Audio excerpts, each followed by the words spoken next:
സഹോദരരെ, സമയങ്ങളെയും കാലങ്ങളെയും സംബന്ധിച്ച് നിങ്ങൾക്ക് ഞാൻ എഴുതേണ്ടതില്ല. കാരണം രാത്രിയിൽ കള്ളൻ എന്ന പോലെ കർത്താവിന്റെ ദിനം വരുമെന്ന് നിങ്ങൾക്ക് നന്നായി അറിയാം.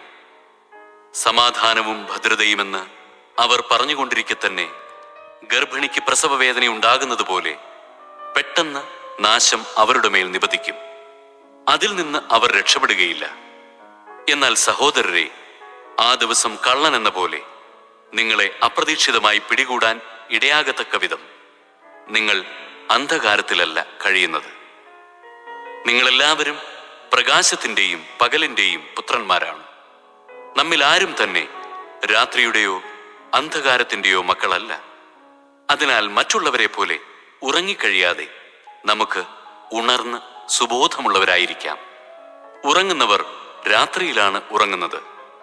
മദ്യപിച്ച് ഉന്മത്തരാകുന്നവർ രാത്രിയിലാണ് ഉന്മത്തരാകുന്നത്.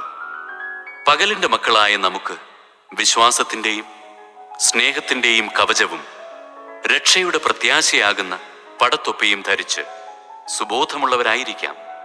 എന്തെന്നാൽ നാം ക്രോധത്തിനിരയാകണമെന്നല്ല, നമ്മുടെ കർത്താവായ യേശുക്രിസ്തുവിലൂടെ രക്ഷ പ്രാപിക്കണമെന്നാണ് ദൈവം നിശ്ചയിച്ചിട്ടുള്ളത്.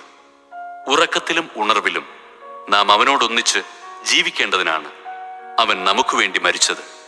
അതിനാൽ നിങ്ങളിപ്പോൾ ചെയ്യുന്നത് പോലെ തന്നെ തമ്മിൽ തമ്മിൽ ആശ്വസിപ്പിക്കുകയും പരസ്പരോന്നമനത്തിനു വേണ്ടി യത്നിക്കുകയും ചെയ്യുവിൻ.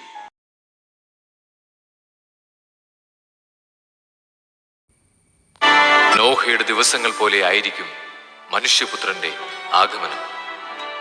ജലപ്രളയത്തിന് മുമ്പുള്ള ദിവസങ്ങളിൽ നോഹ പേടകത്തിൽ പ്രവേശിച്ച ദിവസം വരെ അവർ തിന്നും കുടിച്ചും വിവാഹം ചെയ്തും ചെയ്തു കൊടുത്തും കഴിഞ്ഞുപോന്നു. ജലപ്രളയം വന്ന് സംഹരിക്കുന്നതുവരെ അവർ അറിഞ്ഞില്ല. ഇപ്രകാരം തന്നെയായിരിക്കും മനുഷ്യപുത്രന്റെ ആഗമനവും. അപ്പോൾ രണ്ടുപേർ വയലിലായിരിക്കും, ഒരാൾ എടുക്കപ്പെടും, മറ്റേയാൾ അവശേഷിക്കും.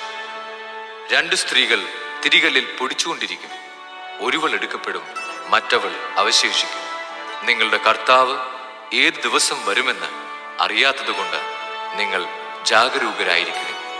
കള്ളൻ രാത്രിയിൽ ഏത് സമയത്താണ് വരുന്നതെന്ന് ഗൃഹനാഥൻ അറിഞ്ഞിരുന്നെങ്കിൽ അവൻ ഉണർന്നിരിക്കുകയും തന്റെ ഭവനം കവർച്ച ചെയ്യാൻ ഇടകൊടുക്കാതിരിക്കുകയും ചെയ്യുമായിരുന്നു എന്ന് നിങ്ങൾ അറിയുന്നു. അതിനാൽ നിങ്ങളും തയ്യാറായിരിക്കണം. നിങ്ങൾ പ്രതീക്ഷിക്കാത്ത മണിക്കൂറിലായിരിക്കും മനുഷ്യപുത്രൻ വരുന്നത്.